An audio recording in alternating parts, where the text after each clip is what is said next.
बिस्मिल्लाहिर्रहमानिर्रहीम। मैं अपने programme weekend affair with Imran Zakir में अपने तमाम नाज़रीन को मेरा सलाम। तो आज का जो प्रोग्राम है हमारा वो भी कुछ ही किसी हद तक इकॉनमी से रिलेटेड है कि पाकिस्तान हर साल $10 बिलियन जो है वो शिपिंग फ्रीट की मद में जो है वो जाता है। और एक अहम इशू यह है इस मुल्क का कि हमारा जो शिपिंग सेक्टर है वो कोई उस पर लेगिस्लेशन ही नहीं है, कोई रेगुलेटर ही उनका नहीं है। और अगर रेगुलेशन है भी तो वो कस्टम की तरफ से है कि कस्टम जो है वो उनको लाइसेंस इशू कर रहा है। अब यहाँ पर जो हमारे ट्रेडर्स हैं उनकी कॉस्ट ऑफ डूइंग बिज़नेस बहुत ज़्यादा बढ़ गई है और वो उनको निहायत मुश्किलात का सामना है।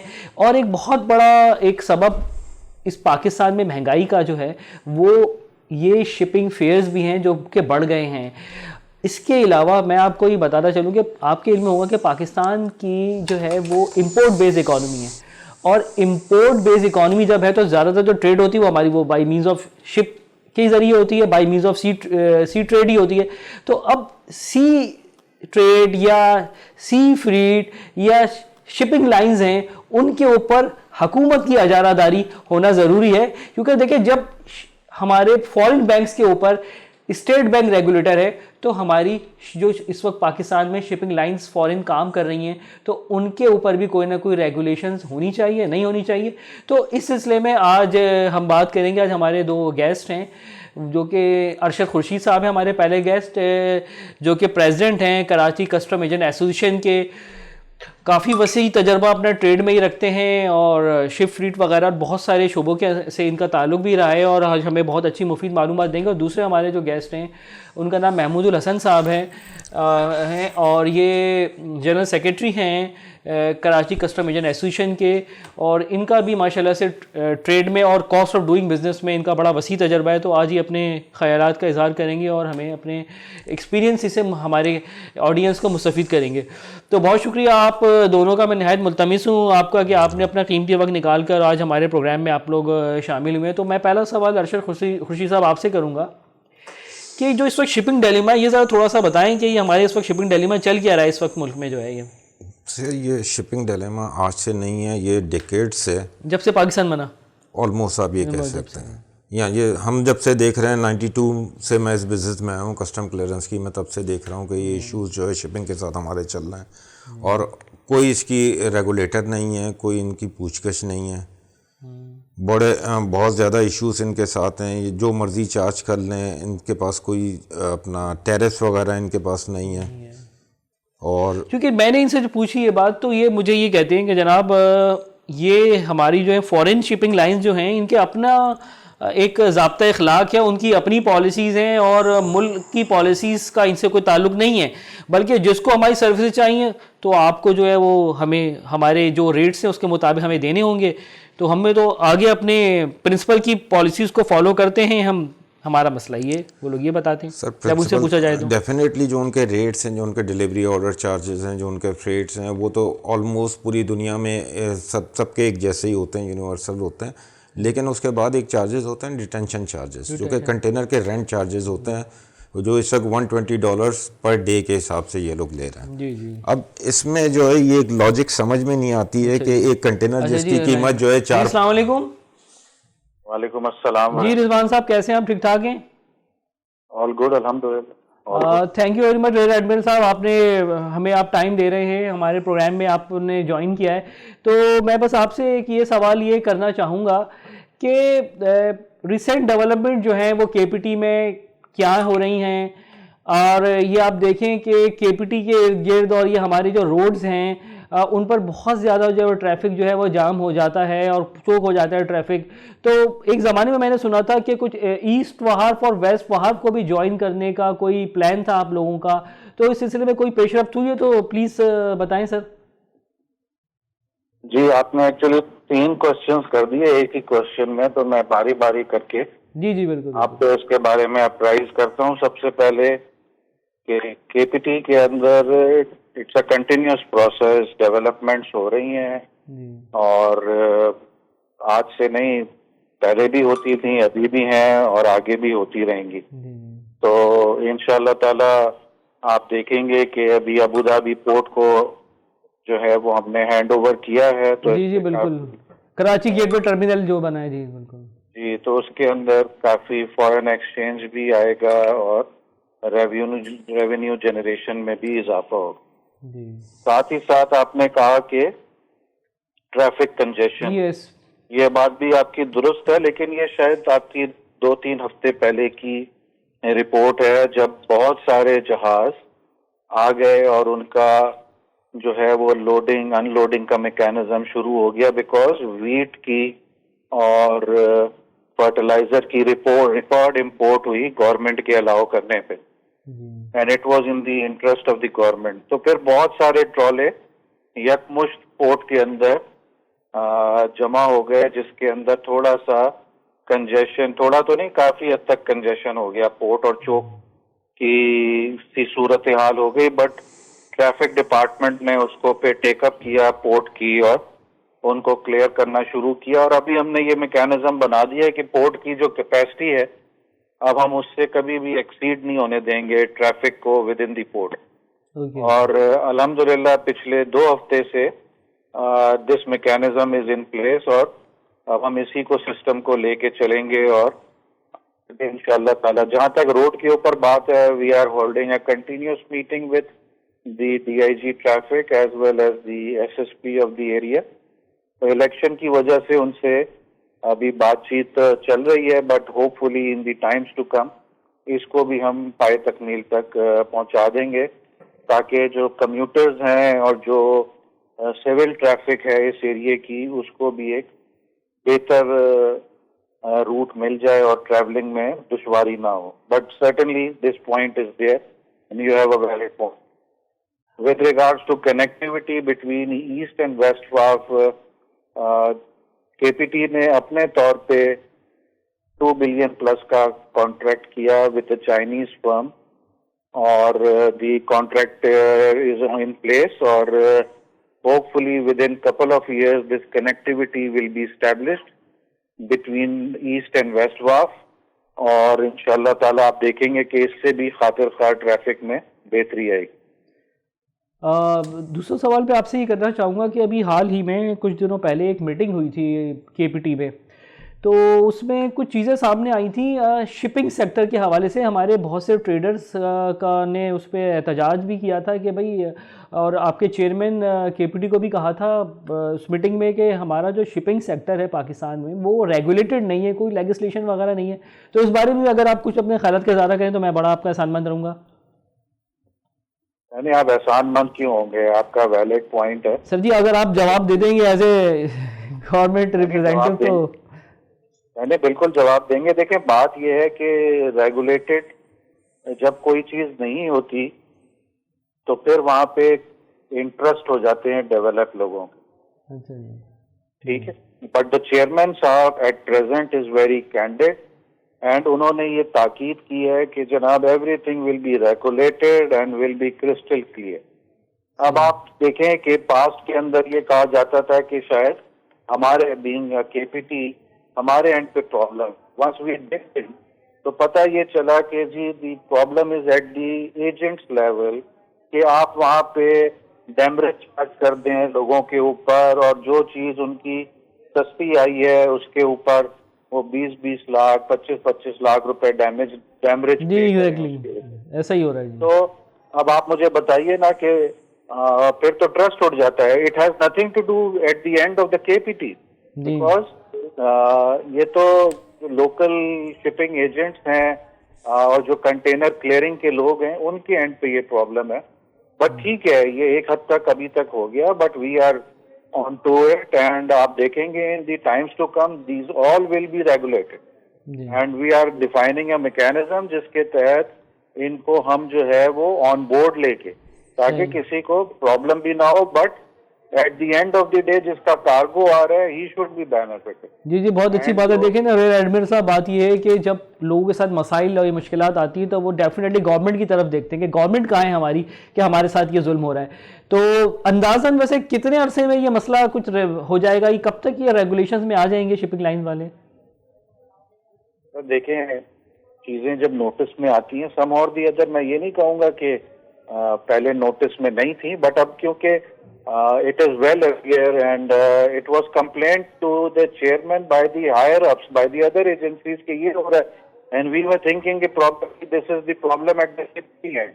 तो चेयरमैन साहब ने कमेटी बैठाई, उसके तहत सारी चीजें डिग्ड आउट की, तो पता चला कि नहीं, केपीटी के एंड पे तो ये प्रॉब्लम ही नहीं है जी, प्रॉब्लम किसी और एंड के ऊपर. And now it is very easy कि एक पेपर निकालें और उसके ऊपर इनको कहें कि जी विद इमीडिएट इफेक्ट, लेकिन वो भी तरीका ठीक नहीं है. You have to take everyone on board. मसालियत के साथ चीजें ठीक होती हैं और उनको हम ऑन बोर्ड लेंगे, और इसके ऊपर आप इस कमिंग वीक के अंदर भी देखेंगे कि एक फाइनल मीटिंग होगी before we dish out our line of action, and hopefully everyone will be on board, और इसको आगे लेके चलेंगे ताकि this sport should progress, the country should progress, and the one who is bringing his stuff or sending his stuff will be benefit.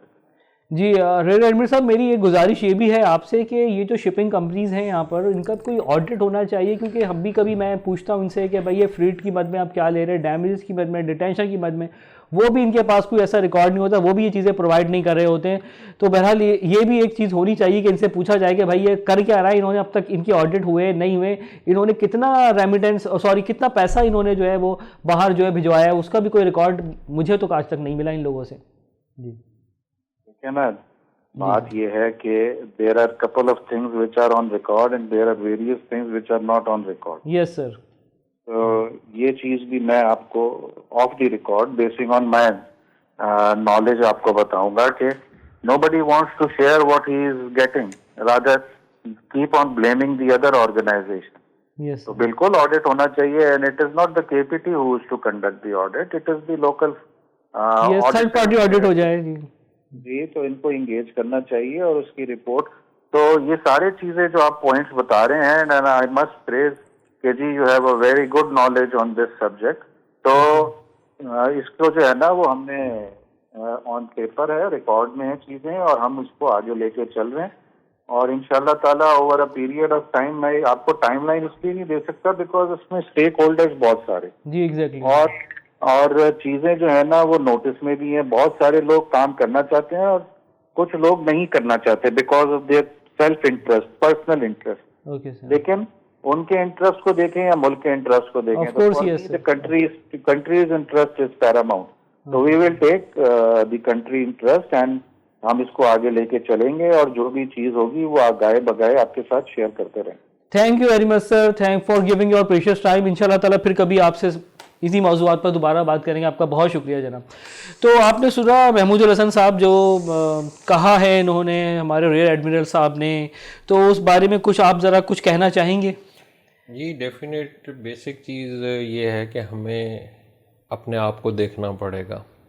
हमने shipping line industry में क्या किया, हमने अपना शेयर क्या डाला. हमारे पास किसी ज़माने में हमारा तो शेयर कहाँ है, देखे $10 बिलियन जो है वो हर साल गैर मुल्की शिपिंग लाइंस को जाते हैं. इसी तरफ आना, वैसे ही हमारे पास डॉलर्स की स्कैरसिटी है. मैं इसी तरफ आना चाह रहा हूँ कि हमने क्या किया. हमारे पास किसी ज़माने में छोटे वेसल होते थे PNSC के, और हमारे पास कंटेनर भी थे, और हम चिटागांग और श्रीलंका और ये वाले जो सेक्टर थे, इनमें विदाउट PNSC के, NOC के, पाकिस्तान से कोई कंटेनर और शिपिंग लाइन नहीं लेके जा सकती. ये भी था. जी, हम बाकायदा, अगर ये किस ईयर की बात कर रहे हैं? ये मैं बात कर रहा हूँ आपसे 92 से 97 के 92 से 97 के दरमियान, यानी गोल्डन टाइम था इनका. जी जी बिल्कुल. वो ये वाला वो सेक्टर था जिसमें हमारे फीडर वेसल चलते थे. PNSC के पास कंटेनराइज वेसल थे और PNSC का अपना बिल ऑफ लैडिंग होता था, और हम बड़ा फख्र करते थे कि यार हमारे मुल्क की अपनी लाइन है. अब क्या सरकमस्टांसेस आए, क्या हुआ कि वो कंटेनराइज वेसल ही हमारे ख़त्म हो गए, हमारे कंटेनर बिक गए, स्क्रैप हो गए, और हमारे पास अब PNSC में सिर्फ बल्क कैरियर रह गए हैं जो कि क्रूड ऑयल लाते हैं. अच्छा जी, चलें अब मैं ब्रेक की तरफ जाता हूँ. ब्रेक के बाद फिर अब अरशद साहब से बात करेंगे मज़ीद शिपिंग सेक्टर के बारे में.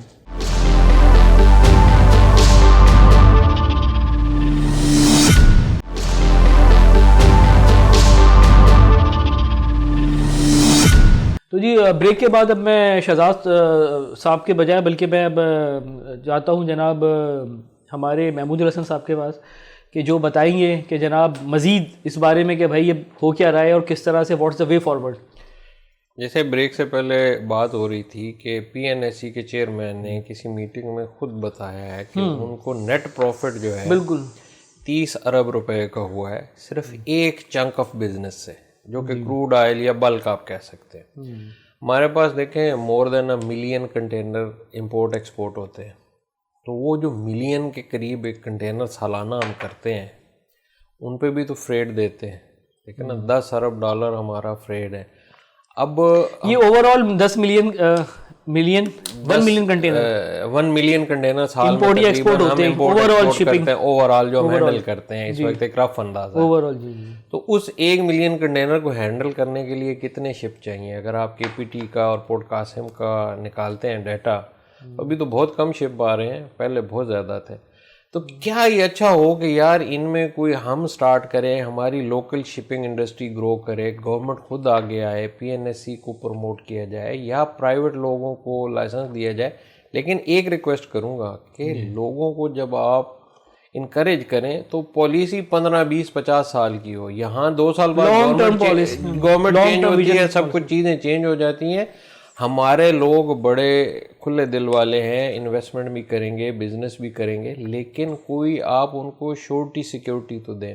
हमारे यहाँ सबसे बड़ा प्रॉब्लम आ जाता है सिक्योरिटी का, कि 2 साल बाद पता ही नहीं है आपका बिजनेस किस तरफ जा रहा है। सही। और हम जो आईएमएफ से कर्जा लेते हैं और 1-1 बिलियन डॉलर के लिए हमारी पूरी गवर्नमेंट जो है वो जलील होती है। अगर हम ये चीज़ें अपने मुल्क में बेहतर करना शुरू करें तो 1 बिलियन क्या, हम कई बिलियन डॉलर जो है वो अपने मुल्क में रोक सकते हैं। कोविड आया, हमने इनके कंटेनर उतार के अपने वाफ पे रख लिए, अपनी पोर्ट्स पे रखे, इनके वेसल खाली कर दिए। उसका रिजल्ट क्या निकला? $1 की किसी ने हमें वेवर नहीं दी जी। 4-5 लाख रुपए का इनका कंटेनर है और 50-50 लाख रुपए सर वेवर दिया है। मेरे पास रिकॉर्ड मौजूद है, मैं कहना नहीं चाहता, लेकिन हमारे साबिक वफाकी वजीर हैं रेवेन्यू के, उनको किसी शिपिंग लाइन ने 40% का वेव ऑफ किया, किसी ने 45% का। मेरे पास कुछ रिकॉर्ड भी मौजूद है, मैं आपके साथ शेयर देखें। आप इंडिविजुअल आप इन्फ्लुएंस की एक बात कर रहे हैं ना, हम कहते हैं कि अक्रॉस द बोर्ड हो, ट्रेडर को आप इंसेंटिव दें, ट्रेडर जो है वो बेहतर काम करे। आपने किसी को पर्सनल बेनिफिट दिया, वो एक बंदे तक रह गया। जब आप पूरी ट्रेड को बेनिफिट देते हैं, वो मार्केट में आम आदमी तक जाता है। डेफिनेटली। अब देखिए महंगाई की एक वजह ये भी तो है कि हमारी फ्लीट जो है वो बड़े 5 लाख के कंटेनर पे 50 लाख रुपया डैमरेज लेके फिर कंटेनर भी आप ले जाते हो। यार ये कहाँ की अक्लमंदी है? उसका कोई वजह क्या है? लेजिस्लेटर कोई नहीं है, रेगुलेटर कोई नहीं है। लाइसेंस इनको देता है पाकिस्तान कस्टम, और गवर्निंग बॉडी इनकी जो थोड़ी बहुत है वो है मिनिस्ट्री ऑफ मैरीटाइम अफेयर। और मैरीटाइम अफेयर आसिम साहब हर वक्त बैठे रहते हैं। देखिए मैं किसी का नाम नहीं लेता, मैं तो ओवरऑल ये बात कर रहा हूँ कि चीजों को बेहतर होना चाहिए। आसिम साहब ने तो नाम लेके एजेंट्स को बदनाम कर दिया कि एजेंट्स जो हैं वो पैसे खाते हैं, और जिसका कोई सबूत नहीं है। हमने तो उसकी तरदीद भी की है और हमने उनसे माफ़ी का मुतालबा किया। अगर वो माफ़ी नहीं मांगेंगे तो हम तो उनको लीगल नोटिस भी भेजेंगे और इनको हत्या की इज़्ज़त का दावा भी करेंगे। हम तो बिल्कुल तैयार बैठे हैं, और हमारा हर जो मेंबर है वो इस बात पे एग्री है कि जी वो इंडिविजुअली इन पे दावा करेगा। डिफेम का नोटिस हम भेज रहे हैं जी। बहुत अच्छा करें। मैंने जब इन लोगों से बात की थी इसी आपकी प्रेस के सिलसिले में, जी आपने वर्जन देगी आपके बारे में उन्होंने बात की, तो उन्होंने मुझे कहा कि जनाब ये तो आप उनको नहीं देख रहे हैं। मैंने कहा क्यों, क्या हुआ भाई? वो उनकी अपनी जो लीगलाइज फीस होती है वो 2,000-3,000 होती है, लेकिन अगर आप देखें क्लियरिंग एजेंट्स को कि वो भी कितने वेल ऑफ हैं कि उनके लोग जो हैं वो मल्टी मिलीनियर्स हैं और ना जाने क्या, मैं एसेट बियॉन्ड द लिमिट्स। तो मैंने कहा कि जनाब अब ये तो पाकिस्तान में सभी का यही सूरत चल रहा है, अब किस किस को देखेंगे? इवन कस्टम के अंदर आप हाल देख लें तो मुझे ही आपके कई दोस्तों ने बताया कि यार अप्रेजरों के घरों पर हम जाते हो, हमें घरों पर बुलाते हैं कि ले आओ भाई कंटेनर का। किसी का घर जो है गुलबर्ग में, वहाँ 50-50 लाख का कैश लेके जा रहे होते, कोई इमार पे रह रहा है तो वहाँ हम 50 लाख 60 लाख गाड़ी में जो है वो लेकर जा रहे हैं कि यार ये क्लियर करना है। बड़े दलेर आदमी हैं जो 50 लाख लेके जा रहे हैं। एक आध हमें भी मिलवाइएगा। हम अपने मौजू पे रहते हैं और उसको देखते हैं कि अगर हमने 3,000 लिया है तो कोई प्रूफ है इसका कि 3,000? हम तो अपनी एक रीजनेबल एजेंसी चार्जेस लेते हैं और हम सर्विसेज दे रहे हैं, और हम सिर्फ कस्टम क्लियरिंग का काम नहीं करते, हमारे लोग साथ साथ अपनी ट्रांसपोर्टेशन लॉजिस्टिक का काम करते हैं, अपनी इंपोर्ट्स भी करते हैं। आप ये देखें कि एक बंदे ने 92 में बिज़नेस शुरू किया था, तो 2023 में अगर उसने एक 50 लाख की गाड़ी रखी हुई है तो क्या इतना भी नहीं कर सकता वो? उसको अगर अल्लाह ने नवाजा है, और क्लियरिंग एजेंट एक भी ऐसा नहीं है जो रिटर्न ना भरता हो। हर एजेंट जो है वो बिल्कुल, मैं आई एम द विटनेस के मैंने आपका प्रोग्राम अटेंड किया था, पीएम म्यूजियम वाला जो अवार्ड्स का प्रोग्राम था, जिसमें आपने ऑन बेसिस ऑफ टैक्सेस जो उन्होंने पे किया गवर्नमेंट को, तो उस पर गवर्नर साहब ने बड़ा अप्रिशिएट किया। और मुझे याद है गवर्नर साहब ने एक बात और कही थी, पता नहीं आपको याद है कि नहीं याद, उस प्रोग्राम में उन्होंने ये भी कहा था कि भाई यार ये तो ट्रिलियन ऑफ के टैक्सेस आप लोगों ने हुकूमत पाकिस्तान के ख़जाने में जमा किए हैं, लेकिन ये है कहाँ ये? भाई आपका टोटल जो रेवेन्यू है पूरे मुल्क का, उसका 70% जो है वो कस्टम हाउस कराची से जाता है। अच्छा जी, 70% रेवेन्यू पूरे पाकिस्तान का? पूरे पाकिस्तान का जो रेवेन्यू है वो सिर्फ कस्टम हाउस कराची में कलेक्ट होता है इंपोर्ट स्टेज पे। वहाँ पे कस्टम ड्यूटी कलेक्ट की जाती है, वहाँ पे रेगुलेटरी ड्यूटी कलेक्ट की जाती है, एंटी डंपिंग ड्यूटी कलेक्ट की जाती है, सेल टैक्स वहाँ पे कलेक्ट होता है, इनकम टैक्स वहाँ पे कलेक्ट होता है। इवन सिंध गवर्नमेंट का सेस जो है 1.25% जो है वो भी कस्टम हाउस कराची में कलेक्ट होता है, जो सिंध गवर्नमेंट को जाता है। लेकिन उस सेस का हमें एडवांटेज आज तक नहीं मिला। हमारे पास सिर्फ एक नटी जेटी ब्रिज है, अगर खुदा ना खास्ता उसको रिपेयरिंग के लिए भी बंद कर दिया जाए तो Karachi gateway terminal limited, east वाफ के केपीटी और सबसे बड़ा जो कंटेनराइज एसएपीटी टर्मिनल है, उसके पास आपके पास अल्टरनेट कोई नहीं है। खुदा ना खास्ता अगर ये ब्रिज किसी रिपेयरिंग के लिए या डैमेज हो जाता है, इस काबिल नहीं रहता कि उस पर ट्रेलर, तो आप तो समझ लें कि पूरा पाकिस्तान के अफगानिस्तान भी डिस्कनेक्ट हो जाएगा। हर चीज डिस्कनेक्ट है। और हमने 94 में इस ब्रिज को बनाया है और फिर हम सो गए, हम कुछ नहीं कर रहे। हमें लेजिस्लेशन की ज़रूरत है, और लेजिस्लेशन ऐसी होनी चाहिए जिसमें ट्रेड को और ट्रेड की बॉडीज़ को ऑन बोर्ड लिया जाए और बैठ के ऐसा हल निकाला जाए कि हमारे मुल्क में रेवेन्यू में भी इजाफा हो, और जो हम $1 बिलियन फ्रेड और कंटेनर रेंट की मद में बाहर भिजवा रहे हैं वो रुकने चाहिए। अच्छा, मज़े की बात यह है कि पाकिस्तान में कंटेनर पे किराया डॉलर्स में चार्ज किया जाता है और डॉलर्स में हमसे पैसे लिए जाते हैं, लेकिन वही शिपिंग लाइन जो है अपने बंदों को जो तनख्वाह देती है वो पाक रुपीज में देती है। तो ये एक अजीब फिनोमेना है कि खर्चे आपके पाक रुपीज में है, इनकम आपकी डॉलर में। पाकिस्तान में यही हो रहा है। अभी मेरे पास एक प्रेस रिलीज आई थी कि डाउ यूनिवर्सिटी ऑफ हेल्थ साइंसेज में जो बच्चे पढ़ रहे हैं ना, उनके वालिदैन डॉलर्स में फीस पे कर रहे हैं। तो उनके वालिदैन ने मुजाहरा किया था, उन्होंने भी यही बात की थी कि भाई यहाँ जो मुलाजमीन हैं उनको सबको तनख्वाहें वगैरह और सामान की परचेजिंग पाक रुपीज में होती है और फीस हमसे जो है वो डॉलर्स में ली जा रही है। नहीं, उसमें देखिए वो बात भी अधूरी है, मौजू से हट जाएंगे। डाउ यूनिवर्सिटी में जब आप चॉइस करते हैं कि हम डॉलर में ही फीस देंगे, आपने फॉरेन रिजर्व कोटे पे अपने बच्चे को करवा दिया, आप बैठे पाकिस्तान में थे, जब डॉलर 105 का था, जब डॉलर 105 का था तब आपने कैलकुलेशन की थी। अब असल मसला तो यह है कि डॉलर तो डाउ वाले उतने ही ले रहे हैं, लेकिन रेट $300 पे चला गया है, तो आपको प्रॉब्लम आ रही है। तो वो एक हटके है कि इसलिए मैं आज उस पर डिबेट नहीं करूंगा। लेकिन सही कहा, असल issue shipping line vice chancellor साहब ने भी दिया था, लेकिन मैंने तो आके जरा आप कर्टसी में सोचने के डॉलर्स की स्कैर्सिटी है, असल इशू इन लोगों से दिए नहीं जा रही। असल इशू आज आपने हमें बुलाया शिपिंग लाइन। जी जी, शिपिंग लाइन है सीएमए। अच्छा जी, सीएमए, ठीक है। सीएमए वाले ने खुद को मॉडर्न किया है और बड़ा अजीब किया है कि जी आप पहले तो रजिस्टर्ड हो, सीएमए से रजिस्टर्ड, सीएमए सीजीएम की बात कर रहा हूँ जी, सीजीएम, सीएमए सीजीएम। तो उन्होंने एक वेबसाइट पे आप रजिस्टर्ड हो, फॉर्मेलिटीज हैं, और उसके बाद जी आप टाइम लें। अब टाइम मिल गया आपको 10-10 का कि जी आप कल आइएगा 10:10 पे आपको डिलीवरी ऑर्डर इशू होगा। अब कराची जैसे में शहर में अगले 15 मिनट का पता नहीं है, वो हमें बाइंड कर रहे हैं 10:10 पे आप आए। अगर 10:30 हो गए तो आपको नया टाइम लेना पड़ेगा। तो फिर आपका कंटेनर वो कंटेनर पर डैमेज है, डिटेंशन है, आपको इमरजेंसी में कार्गो चाहिए, आपकी फैक्ट्री बंद हो रही है, no one is worrying about your problem, everyone is looking his comfort. और फिर ये है कि 2-2:30 बजे वो ख़त्म कर देते हैं, फिर वो 5 बजे तो शिपिंग लाइन है वैसे ही ख़त्म है। तो महमूद साहब एक सवाल मेरा आपसे ये कि देखिए आप लोग सब वेल ऑर्गेनाइज हैं, इतने सारे आपके मेंबर्स हैं, तो जब इस तरह की कोई शिपिंग लाइन आपके साथ अगर ऐसा सलूक, ऐसा रवैया, ऐसा बर्ताव करती है, तो आप लोग उस शिपिंग लाइन का बाइकआउट क्यों नहीं करते आपस में मेंबर कि भाई ना इनसे आप सामान लें, इनसे ना ट्रेड करें आप? शिपिंग लाइन का बाइकआउट करना है ट्रेडर ने। आपको मजे की बात बताऊं कि क्लियरिंग एजेंट हैव या custom agent have no concern with shipping line. We are not the client of shipping line, shipping line is not our client, we are just providing an extra services to our trade for ease of business. अगर shipping line है तो shipping line का client जो है वो या शिपर है या कंसाइनी है, क्लियरिंग एजेंट नहीं है, कस्टम एजेंट का कोई काम नहीं है। तो फिर आप क्या करेंगे? कोई तो ऐसा प्लेटफॉर्म होगा, how you address your grievances कि अगर इस तरह तो देखिए हम पे तो अभी तो यहाँ तो कोई जिम्मेदार है ही में सर्विसेज दे रहे हैं और उस पे भी हमारे ऊपर एलिगेशन ये जी कि कस्टम एजेंट खा जाते हैं और आज तक प्रूफ नहीं दे सके। 1.5 हफ्ता हो गया इस चीज़ को कि कोई एक रसीद तो दे दें कि जी ये रिफंड आपने कस्टम एजेंट को दिया और कस्टम एजेंट खा गया, ऐसा नहीं है। वहाँ पे अकाउंट ही या कंसाइनी का है या शिपर का है, हम कहीं रजिस्टर्ड नहीं है उनके पास।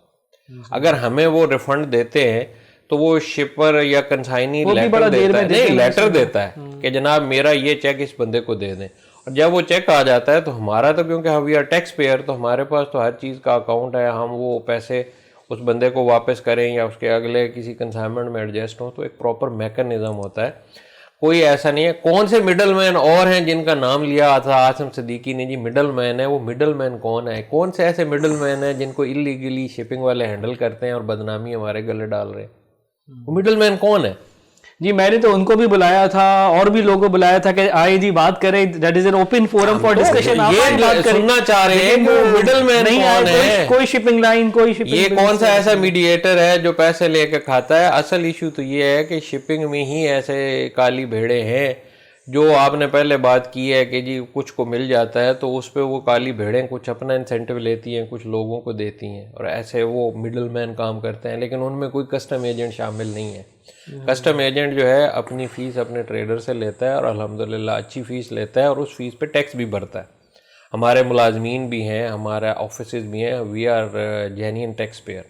अगर कोई ईमानदारी से टैक्स देता है ना तो उसमें टॉप 10 में हमारा नाम भी जी माशाल्लाह बिल्कुल। मैं तो इस बात का गवाह हूँ कि आपके प्रोग्राम में मैं शरीक हुआ। तो हम ये चाहते हैं कि हम तो सिर्फ कलेक्टर फॉर कस्टम है।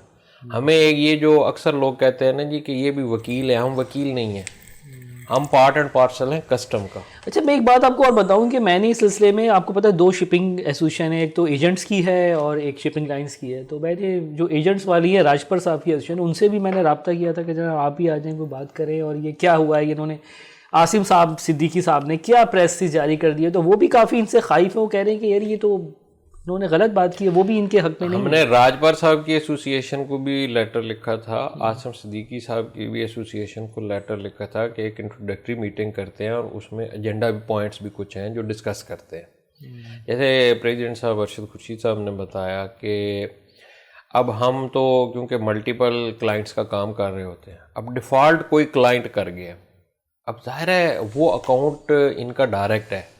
अब या ये तो शिपर को कहे ना कि भाई तूने फलाने बंदे को कंसाइनमेंट भेजी थी वो काम नहीं कर रहा, या एफओबी शिपमेंट है तो उस कंसाइनी को ये खुद जानते हैं। करते क्या है, हमारा बिजनेस रोक के बैठ जाएंगे। अगर हम किसी और बंदे का डिलीवरी ऑर्डर लेने चाह रहे हैं तो उसका रोक के बैठ जाएंगे। अच्छा, जो कि कानूनी तौर पे गलत है, ये लीगली नहीं कर सकते, हमारा कोई काम नहीं है।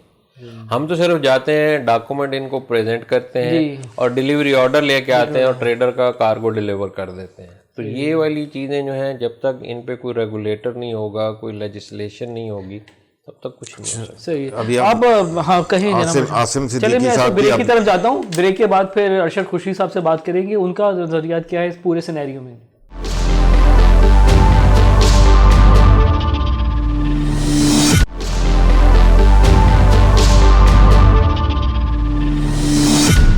जी अरशद साहब कुछ कह रहे थे, आप बताएं क्या। अभी आपने आसिम सिद्दीकी साहब की बात की कि वो कुछ ब्लेम गेम्स की तरफ जा रहे हैं। बेसिकली जब इन्होंने प्रेस रिलीज़ दी थी उससे पहले मेरी कभी इन साहब से बात नहीं हुई, मैंने इनको फ़ोन किया कि भाई आपने ये प्रेस रिलीज दी है, ये फॉरवर्ड किया है कि मसला हल होना चाहिए। यही मैं आपको बता रहा हूँ, मैंने इनको फ़ोन किया, आपने ये प्रेस रिलीज दी है, क्या आपके पास ऐसा कोई सबूत है? जो इन्होंने ब्लेम गेम की, उसके ब्लेम गेम के जवाब में मेरे पास भी कुछ चीज़ें थी, मैंने डिस्कस की, ये मैंने भी सुनी है शिपिंग के हवाले पे, लेकिन मैं इसका जवाब नहीं दूंगा। मैं सिर्फ इतना बोलूँगा आप अपोलोजाइज कर लें, वरना मुझे रिबर्टल देना पड़ेगा। और उसका रिबर्टल देने के बाद फिर मैंने इनको दोबारा फ़ोन किया, नहीं मैंने इनको दोबारा फ़ोन किया, मैंने बोला सर अब देखें, एक आपने किया ब्लेम गेम, मैंने उसका जवाब दे दिया, अब मुनासिब ये है कि मैं और आप बैठें और बैठ के जो ना चीज़ों को रिजॉल्व करें। बहुत सारी चीज़ें ऐसी हैं। एक बात ये भी कही, जो चैम्बर ने प्रेस रिलीज जारी की है वो प्रेस रिलीज गलत है, इस बार ये भी कहा गया था। देखिए वो चैम्बर ने प्रेस रिलीज अपनी की है, वो अपनी जगह पे, लेकिन आप डायरेक्ट एक ब्लेम लगा रहे हैं मेरे मेंबर्स के ऊपर। बीइंग अ प्रेसिडेंट ये मेरी रिस्पॉन्सिबिलिटी है, मैं उसका जवाब दूं, मैंने उसका जवाब भी दिया। लेकिन दूसरी तरफ ये देखा जाए, it's not my subject, it's not going from my pocket, ये मेरी जेब से नहीं जा रहे, ट्रेड की जेब से जा रहे हैं। लेकिन जब तक गुड्स पोर्ट पे हैं, उसका जो है प्रिंसिपल मैं हूँ। कस्टम एक्ट मुझे प्रिंसिपल कहता है कि उसकी टैक्सेशन मैंने देखनी है, हर जगह पे मैंने राब्ता करना है, जिस जगह पे मेरे क्लाइंट की ज्यादती हो रही है वो मुझे उसको पॉइंट आउट करना है, उसको हाईलाइट करना है। वो चीज़ें अगर मैं हाईलाइट कर रहा हूँ तो डायरेक्ट आप कस्टम एजेंट को ब्लेम करेंगे तो ये गलत है। जो चीज़ें हैं, मैंने इनको भी प्रपोजल दिए कि इनके साथ ये एक प्रॉब्लम है, ये जुम्मा इनका हाफ डे होता है, सैटरडे बंद होते हैं, संडे बंद होते हैं। मैंने इनको ये प्रपोजल दिया कि हम आपके पास जो है प्री अराइवल क्लियरेंस हो जाती है कस्टम से, जहाज़ लगने से पहले हम ड्यूटी फाइल कर देते हैं, हमारी क्लियरेंस हो जाती है, अगर क्लियर होना हो जाता है, आप हमें जुमेरात को या बुध को आप डिलीवरी ऑर्डर दे दें, ताकि अगर आप जुम्मा हफ्ता इतवार अवेलेबल नहीं है तो हम उसकी डिलीवरी पोर्ट से ले लें। अगर वो जुम्मे को लगेगा, हफ्ते को लगेगा, इनिशियली हम इस पे जाएंगे कि हमें डिलीवरी मिल जाएगी। सेकेंडरी स्टेप हमारा क्या होगा? सेकेंडरी स्टेप हमारा ये होगा कि डिलीवरी ऑर्डर हमारे पास शिपिंग कंपनी से आ चुका हुआ है, कस्टम से हमारी क्लियरेंस हुई है, जहाज लगा हमारा हफ्ते वाले दिन, बजाय इसके कि वो कंटेनर यहाँ से जाए और वार्फ पे रुके, वार्फ पे उसका टर्मिनल हैंडलिंग चार्जेस देनी पड़े, वो डायरेक्ट हमारे कंटेनर जो ट्रक पे लोड होंगे, वो हमारे इकोनॉमी को एक बहुत बड़ी सेविंग है कि हमारे वार्फेज चार्जेस बचेंगे। जब वो कंटेनर वार्फ पे जाएगा नहीं, उस पर वार्फेज चार्जेस नहीं लगेंगे। मगर ये चीज़ें बैठ के करने वाली हैं। कुछ चीज़ें हमारे पास ऐसी हैं जो कि आइडेंटिफाई हैं, जो हम समझते हैं कि प्रॉब्लमेटिक हैं, कि शिपिंग कंपनी का एक बिल आता है हमारे पास, उसके ऊपर एक चार्जेस होते हैं, टर्मिनल हैंडलिंग चार्जेस। यही बिल हमारे पास टर्मिनल से भी आता है। मतलब दोनों बिल कर रहे हैं आप? दोनों जगह पे टर्मिनल हैंडलिंग चार्जेस है, और वो दोनों बिल क्योंकि टर्मिनल्स के रेगुलेटर तो केपीटी है, तो आपने केपीटी से ये बात की कि टर्मिनल का भी कोई रेगुलेटर नहीं है। जब ये केपीटी ने उनको लाइसेंस दिया है तो सर बात ये है कि लाइसेंस दे के अगर कोई डिस्प्यूट होता है, अच्छा, तो कौन सा ऐसा फोरम है जिस पे बैठ के बात हो सके? अच्छा, उनका भी कोई रेगुलेटर नहीं है। टर्मिनल और शिपिंग ये एक हमारा क्वेश्चन है, ठीक है, जो हमसे हमारा क्लाइंट करता है। अच्छा जी। अगर आपके पास इसका कोई जवाब है, कोई ऐसी चीज है, तो बैठे तो सही हमारे साथ, हमें बताएं कि ये टर्मिनल हैंडलिंग चार्जेस जो हम चार्ज कर रहे हैं ये इस तरह से हैं, वो इससे अलग हैं, हमें बैठ के बता दें ना। उसके बाद हमारा एक और सवाल है जो हमारा क्लाइंट हमसे पूछता है कि भाई जब हमसे डिलीवरी ऑर्डर आप लेते हैं 40-50 हज़ार रुपये का, उसमें एक पेमेंट होती है इंश्योरेंस की, जो कि 2-3 हज़ार या 4 हज़ार रुपये की इंश्योरेंस की पेमेंट होती है जो उनसे ली जाती है। वो इंश्योरेंस किसकी होती है? कंटेनर की। जब वो कंटेनर आपने इंश्योर करवा लिया, आपने कंसाइनी के पैसे से, कंटेनर बाहर गया, बाहर से वापस आया, उसके बाद वो कहते हैं इसमें ऑयल लगा हुआ है, इसमें ये टूटा हुआ, तो कंटेनर तो इंश्योर्ड है, आपने हमारे पैसे से इंश्योर करवा दिया। ये क्वेश्चन हमसे हमारा क्लाइंट करता है। जब हम हमसे करते हैं तो ये ब्लेम गेम की तरफ आ जाता है हमारे साथ। सर वे फॉरवर्ड की बात करें कि आपस में मसाइल हल होने चाहिए, और अगर ये चीज कम हो जाएगी तो आवाम पे भी जरा लोड कम होगा, शायद महंगाई पे भी थोड़ा सा असर पड़े। हालांकि मुझे मुश्किल लगता है कि वे फॉरवर्ड यही है ना कि मैं एक साहब को उनकी प्रेस रिलीज आने के बाद भी उनसे राब्ता कर रहा हूँ कि बैठ के इनका हल निकालें, and he is replying me I don't want to. Asim साहब का मैं बड़ा वेलविशर हूँ, और उनसे मैं भी गुजारिश करूंगा कि वो आपके साथ बैठे और इशू को रिजॉल्व करें कि जनाब ये फाइट, इससे कोई मसाइल हल नहीं होते जब तक बैठेंगे नहीं तो बात नहीं। सारी दुनिया में एजेंट तो नहीं बैठे, कहीं प्रिंसिपल भी होगा। हमारे यहाँ प्रॉब्लम ये है कि कोई प्रिंसिपल है ही नहीं, सारे एजेंट्स हैं। और जब एजेंट से बात की जाती है, ये कहते हैं हमारे पास तो कोई पावर ही नहीं है। इनके पास डॉलर लेने की पावर है, इनके पास हमें तंग करने की पावर है, इनके पास वेसल लाने ले जाने की पावर है, लेकिन लेजिस्लेशन में हिस्सा बनने की या अपनी ड्यूटी अदा करने की पावर नहीं है। इनको हक चाहिए, हक के लिए सारे लड़ते हैं। इनका टर्मिनल हैंडलिंग भी हक है, इनका ड्यू भी हक है। बांग्लादेश जैसे मुल्क में आपका जब C&F होता है तो आप वहाँ पे डिलीवरी ऑर्डर नहीं लेते, क्योंकि वो सारा कुछ कॉस्ट एंड फ्रेट में शामिल है। हमारे यहाँ तो अजीब काम है कि फ्रेट भी दे के आओ, यहाँ डिलीवरी ऑर्डर के पैसे भी दो, कंटेनर की सिक्योरिटी भी रखवाओ, डैमेज के भी पैसे दो, कंटेनर रेंट भी भर लो। जितना ट्रेड का प्रॉफिट है वो तो शिपिंग लाइन वाले ले जाते हैं। पिछले साल तो हमारे 40 टेक्सटाइल यूनिट्स जो हैं वो बांग्लादेश ट्रांसफर हुए हैं, पता है आपको? पिछले साल वो यही वजूहात यही है ना कि वहाँ एक्सपोर्टर्स है ना। तो मसला ये है कि हम ये नहीं कहते कि शिपिंग लाइन का हक शिपिंग लाइन को ना दो, लेकिन अगर प्रिंसिपल नहीं सारा कुछ करना है तो प्रिंसिपल यहाँ आके बैठे ना, प्रिंसिपल यहाँ आए बैठे, जब कोई बात करनी हो तो उससे हम बात कर सके। इनसे अगर वेवर की बात करो तो सिंगापुर भेज देते हैं, कभी ये हमें हांगकांग दिखा देते हैं, कभी हमें ये शंघाई कप दिखा देते हैं।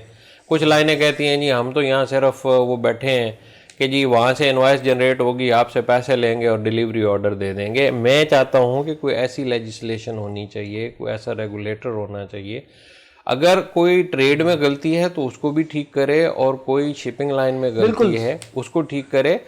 आप यहाँ पे देख लें दुबई का मॉडल, सबकी सलाह होनी चाहिए। दुबई का मॉडल देख लें, अगर सही करना है तो वहाँ पे आपके पास फ्री जोन है, पोर्ट है, सारी चीज़ें under the roof of one person है, एक चेयरमैन है तमाम अथॉरिटीज़ का, और वो बंदा जानता है काम कैसे करना है, और वो विद इन अ डे आपको रजिस्ट्रेशन भी होती है, विद इन अ सेकंड जो है फैसले होते हैं। वहाँ टेक्नोलॉजी का बड़ा इंटरफेरेंस है, वहाँ पर ब्लॉकचेन टेक्नोलॉजी और ना जाने कितनी टेक्नोलॉजी जो कि सिस्टम में मैं यही कह रहा हूँ ना, चीजें ऑटोमेटिकली रिजॉल्व होती हैं। अबू धाबी और वहाँ के सिस्टम का चेयरमैन आपका अलग है, कस्टम का चेयरमैन आपका अलग है, केपीटी का चेयरमैन आपका अलग है, शिपिंग को डील करने के लिए मैरी टाइम अफेयर अलग बैठी है। आपने 75 महकमे बना दिए, जबकि वो एक बंदा हो और उस एक बंदे की कमांड एंड कंट्रोल और उन बंदों की वजह से ब्यूरोक्रेटिक हर्डल्स हैं, हर्डल हर जगह आपने डाल दिए हैं। आप क्या करेंगे?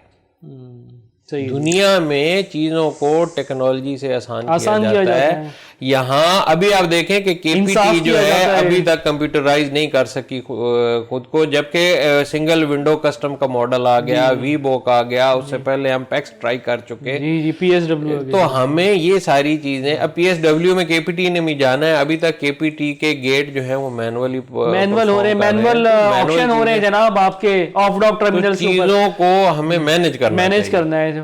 तो मैं अब अपने प्रोग्राम को इख्तिताम की तरफ लेकर जाता हूँ, इस उम्मीद के साथ कि हुकूमत पाकिस्तान और नई आने वाली हुकूमत जो है, मिनिस्ट्री ऑफ मैरीटाइम अफेयर्स जो है हमारी, वो हमारे पोर्ट टर्मिनल्स को और हमारे शिपिंग सेक्टर को, इनको किसी रेगुलेशन में लेकर आएँ। कोई लेजिस्लेशन होनी चाहिए, कोई लोगों की ग्रीवेंस एड्रेस होनी चाहिए कि अगर फ्रीट चार्जेस और सी ट्रेड चार्जेस जो है कम होंगे तो शायद इससे महंगाई पर भी जो है थोड़ी सी कमी आएगी। और हमारी महंगाई जो है कंट्रोल नहीं हो रही है। इस वक्त पाकिस्तान में महंगाई 44% है।